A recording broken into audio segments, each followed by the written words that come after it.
Okay, the next thing I want to talk about is subnetting. Now, subnetting is the process of breaking a larger network into smaller subnetworks. All right, so talking about networks in general, there are three classes that we have in use today, class A, B, and C. All right, there's class D and E as well. D is for multiclass groups, and then class E is reserved for future use for R&D, so on and so forth. All right, so we have A, B, and C. Class A networks are for very large organizations, 16 million hosts per network. 127 networks, or 127 of those Class A addresses, exist. Class B networks are for medium-sized organizations, 65,000 hosts per network, and there's about 16,000 of them. And then for Class C, we have small networks, small to medium-sized networks, 254 hosts per network, and there's 2 million of those. Okay, this is all referring to public IP addresses. All right, we also have something else referred to as the private IP address range.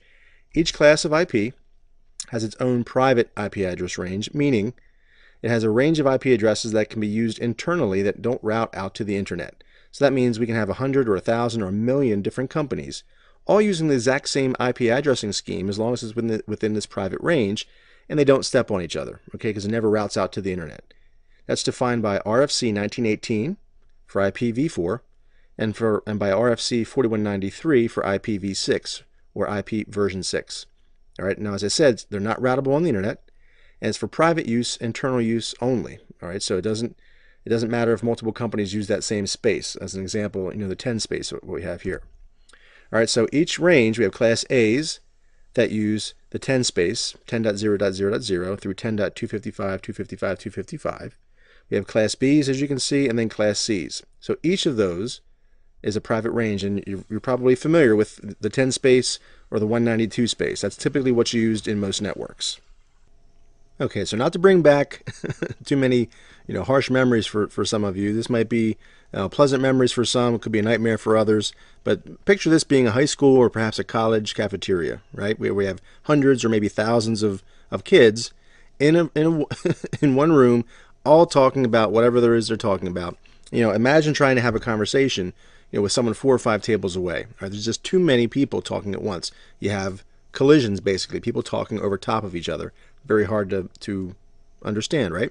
It's also very insecure because everybody can hear what everybody else is saying as long as they're listening. All right, so that's kind of the same concept when we're talking about subnetting on an IP-based network. We don't want to have 5,000 hosts in one network, just like we don't really want to have 5,000 kids in one cafeteria if we want to have a very efficient use and be able to communicate very efficiently without having to repeat ourselves over and over again. All right, so if we turn around and we did it separately, where we kind of segmented this out and created smaller rooms, smaller cafeterias where we have fewer students in each room, then it's quieter, right? There's less collisions, or less people talking over top of each other. And then you can have a more secure environment as well, because people in one room can't listen in on what's being said in the other room. All right, so we reduce our collisions, basically people talking over each other, and we also increase our security. So the same concept applies when we're dealing with subnetting. We're going to break a large network into smaller subnetworks. All right, and as I talked about, it reduces congestion, it improves the flow of traffic, and it also can increase security. So here we have one big giant network. We have lots of computers, right? Hundreds or thousands of hosts. Well, what we want to do is get away from having one big network with lots of a lot of traffic rather, and lots of collisions, and also limited security. We'd much rather have a more secure network and break it into smaller subnetworks by reducing congestion, improving that flow of traffic, and increasing security. All right, so in doing that, we break that into 2 smaller networks, and you'll notice we have a router in between the two, and by having the router in place, as we've learned from a previous video, we can increase security because we can set access control lists on that router and basically list out or control who can talk from one network to the other. So on an IP-based network, we constantly have collisions, and the more hosts we have on a network, the more those collisions will occur. All right, and it makes the overall network much, much less efficient. So by breaking it down into smaller subnetworks, we increase the efficiency. Okay, so here's a subnetting example. All right, we have a Class A network, 10.0.0.0. All right, too large for one giant network. All right, so Class A could house possibly 16 million hosts. All right, way too big. So what we want to do is we want to subnet that into smaller networks, and we're going to borrow bits from the net mask or the subnet mask.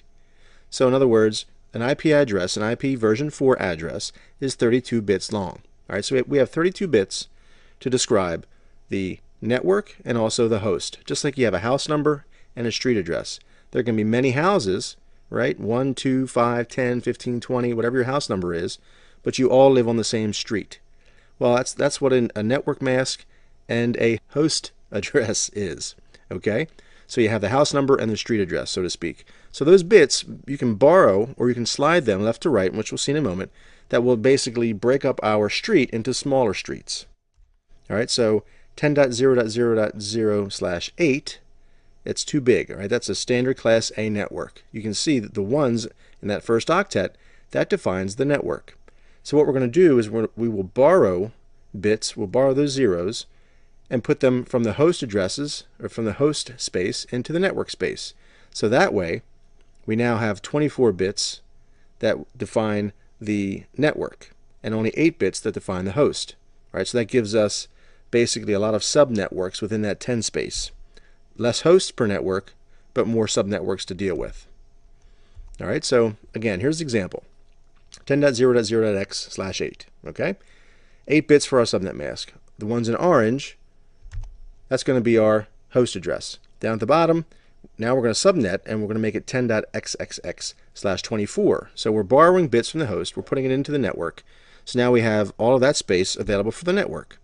So you can see network hosts. We're sliding the network now over to the right. So we have more networks, fewer hosts. In the up above example, we have fewer networks, more hosts.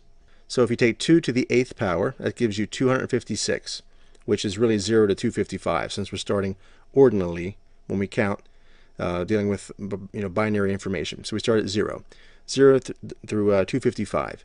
We can't have our host address be 0, and we can't have our host address be 255. 0 defines the network, 255 defines the broadcast ID in this example. So we're left with 1 through 254. So that actually gives us 256 IP addresses, but only 254 of those are addressable for hosts. So on this Class A example that's been subnetted down to a Class C, we only have 254 hosts per network.